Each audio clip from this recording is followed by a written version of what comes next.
So welcome back, or welcome if it's your first time.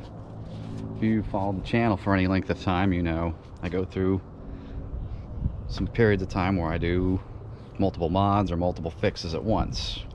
So I've been battling the AC on this truck since I did the electric fan conversion. Couldn't get it right.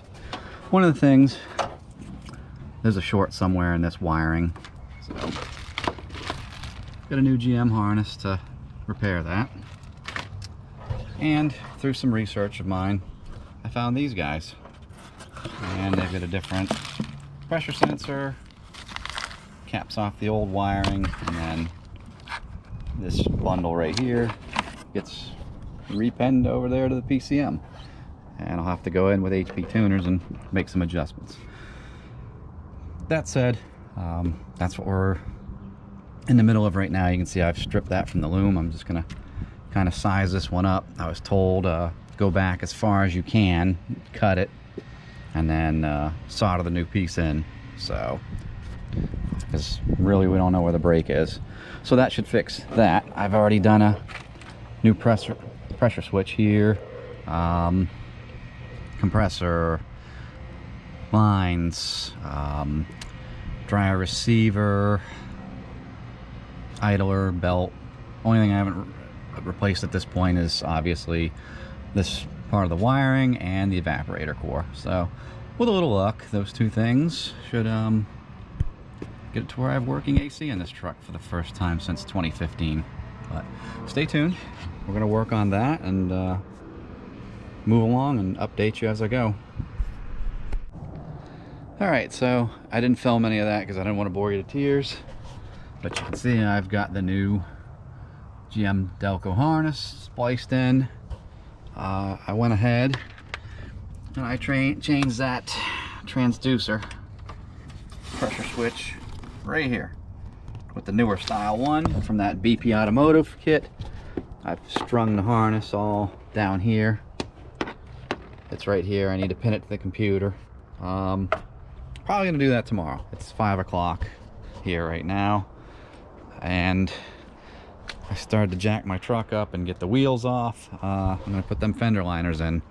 I found an assortment on Amazon, pretty cheap, that had all the clips for that, and I've got the factory bolts up in the bed there, and I just want to get them on with the rain and hitting water puddles and things like that around here. The past couple months it keeps throwing water up, and I've killed no less than 3 taillight bulbs, so it's kind of ridiculous. I've had them that long and just haven't put them in. I just don't think of these things. I'm more, you know, fixing something immediately that affects the drivability of the truck, or trying to make it faster, as stupid as that is. But we're gonna get that taken care of.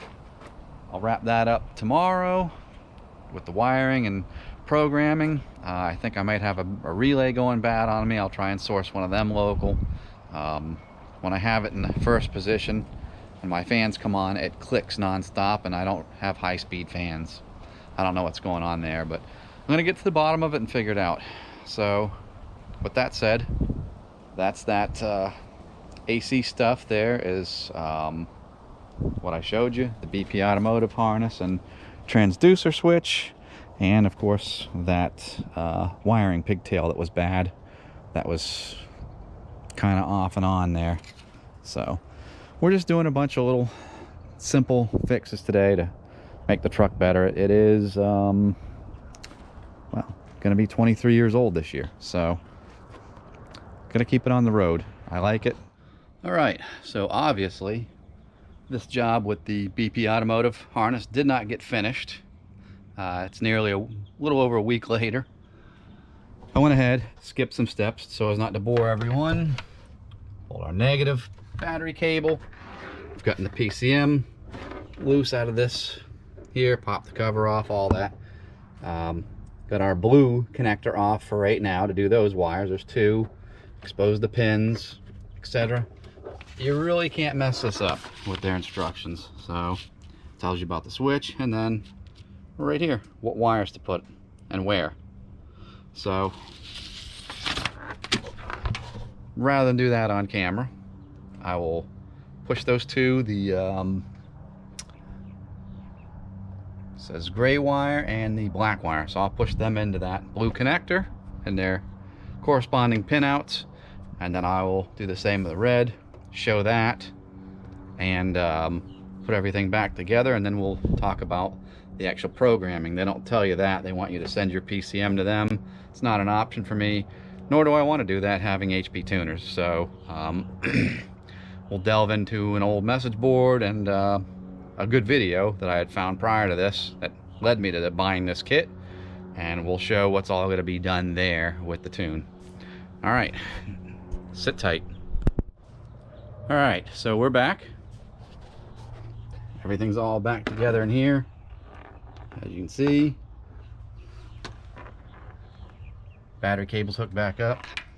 So one thing I do want to stress is when you reconnect the PCM, those two connectors have a 7mm headed bolt that hold them to the PCM. Do not over tighten them. Recently, within the past couple months, since I've gotten HP tuners and kind of started to walk my way through it, I had a local guy, had a computer flash for his swap, strip both bolts. They wanted to charge them all over again to reflash it and then shipping it back and forth. He come to me, hey, can you help me out? And I was able to. I was able to get his tune off of his computer, which was a pain, and he brought me another junkyard one, and I was able to flash it onto it, and hand it back to him. But yeah, the housing's only aluminum, and you're running a steel bolt into it. So could he have maybe drilled it out and helicoiled and all that? Maybe, but I really wouldn't feel comfortable doing that. So getting off track here. Again, these are what I pinned to each connector, and like I said before, they do not tell you how to reflash it. They want you to pay them for that service. So I'm going to go in and show you from the archives where I found the information. If you do have HP tuners or have a friend that can help you out, where you have to go in and make some changes.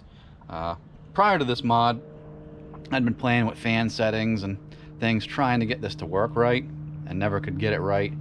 So I feel 99.9% confident that this is going to solve my issue, but time will tell. So first things first, you quit rambling. I'm going to go grab my laptop, my cable, all that good stuff, and we're going to sit down here in the truck and get all that flashed, and then I'm going to see if high-speed fans come on, all that issues I was having previously, and we should have cold AC finally for the first time in several years. So truck's running, you can probably hear it in the background. I just got through with old HP Twizzle here. We'll take you to the thread right here, performancetrucks.net. I'll link this in the description along with the BP automotive harness and everything. But here's all the settings. I'm also going to link you to the video where I found this part and this stuff, because I want to give that man credit. I just run the AC briefly, and I've got like 42, 43 degrees at the vent just briefly running it. I need to put some gauges on it and make sure it's topped off. I think I can even get in the 30s for temperature at the vent. So that's that. However, I'm letting it warm up a little bit here, some more of the truck. My video about the heater core flush and not having heat, I was going to do and show, hey, I got heat at the vents. So turn the AC off, run the heater. You can see I'm not super warm right now at the vent, or on the gauge rather, but yeah, even at that, barely, you know, running a temp. You can see I'm getting, you know, it's building, getting almost 90 degrees at the vent pretty quick when I just turned on. Yeah, we're over 90. So now I have working heat and AC in this truck for the first time in a while, both of them.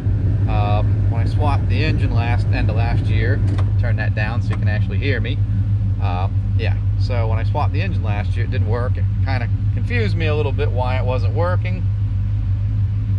Well, flushed it, obviously, got all the junk out of the system, and it works now. The AC I've been fighting since I did the electric fan conversion. Those are PCM in North Carolina, E-fan harness, and flash on the tune, and F-body fans out of the junkyard. So that's working now. I did not know when I did this about going with the 05 plus fans and the factory harness and fuse center and everything. I may have went that route. This truck I'm trying to go fast with, so as long as the fans and radiator setup 28-inch core in this keep the truck cool, I'm going to stay with that for weight. I know it's not a lot of weight per se, maybe, but every little bit helps, so we're kind of going that route. And if I need to in the future, I will upgrade to the 34-inch core, the 05 plus fans, and I'll likely just have to put a different connector on the end of these wires, and so it'll plug into those fan motors for that setup. But that's going to do it for now. Thanks for hanging in there with me. Big weight off my chest to get them two things fixed. I still daily this truck right now. Yes, it's January, but yesterday it barely was 60. The heat was nice. Today we're almost 80 degrees. Tomorrow almost 80 degrees, you know. It's nice to stay cool and have AC. So another win. Slowly refining this truck and trying to make it faster. Unfortunately, over the weekend I did not get my converter swapped. I hurt this shoulder. It still kind of has a pinched feeling. As soon as that heals up, though, we'll get it on the lift and we'll get the converter changed out. We'll get back to the track and we're going to run 12s. I'm not guessing or hoping we're going to run 12s. We're going to run 12s, and then we'll probably do a few other small changes here and there and get a little deeper 12s. And then I have a cam swap plan to back up what I said in another video about the Truck Norris and Chopacabra cams that ticked off a bunch of people. So I'm going to further and reinforce what I already know. Stay tuned for all that. Thanks again. I appreciate you.